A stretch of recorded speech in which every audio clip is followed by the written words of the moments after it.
Chapter 14. Jesus at a Pharisee's house. One Sabbath, when Jesus went to eat in the house of a prominent Pharisee, he was being carefully watched. There in front of him was a man suffering from dropsy. Jesus asked the Pharisee and experts in the law, "Is it lawful to heal on the Sabbath or not?" But they remained silent.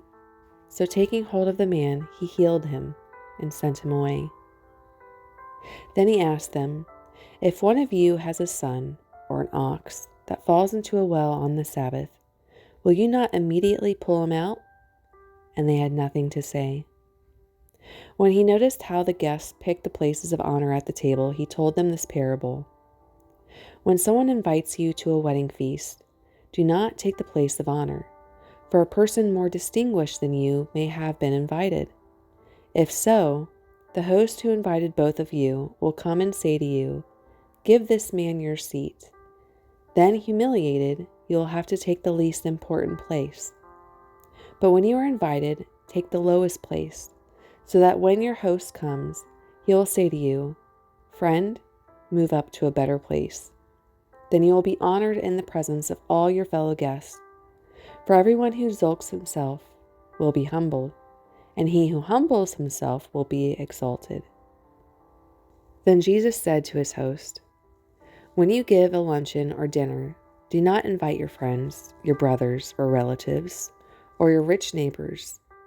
If you do, they may invite you back, and so you will be repaid. But when you give a banquet, invite the poor, the crippled, the lame, the blind, and you will be blessed. Although they cannot repay you, you will be repaid at the resurrection of the righteous." The parable of the great banquet. When one of those at the table with him heard this, he said to Jesus, "Blessed is the man who will eat at the feast in the kingdom of God." Jesus replied, "A certain man was preparing a great banquet and invited many guests. At that time of the banquet, he sent his servant to tell those who had been invited, 'Come, for everything is now ready.'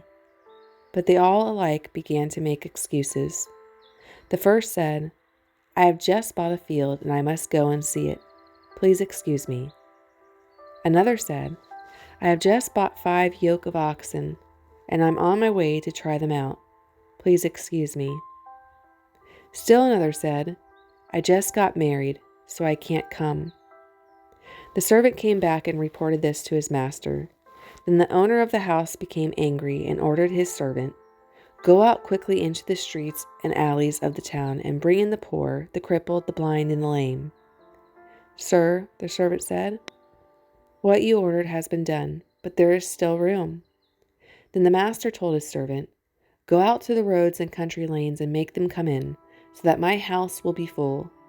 I tell you, not one of those men who were invited will get a taste of my banquet.'"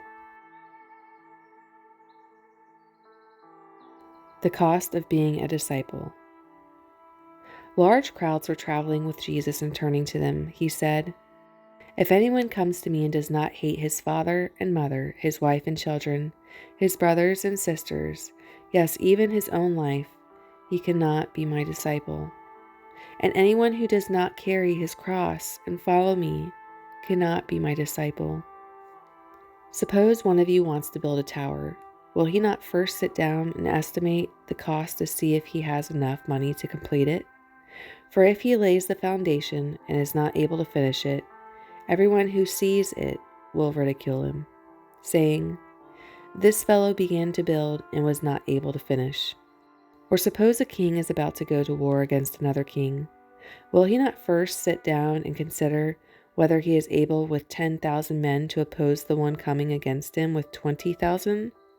If he is not able, he will send a delegation while the other is still a long way off and will ask for the terms of peace. In the same way, any of you who does not give up everything he has cannot be my disciple. Salt is good, but if it loses its saltiness, how can it be made salty again? It is fit neither for the soil nor for the manure pile. It is thrown out. He who has ears to hear, let him hear."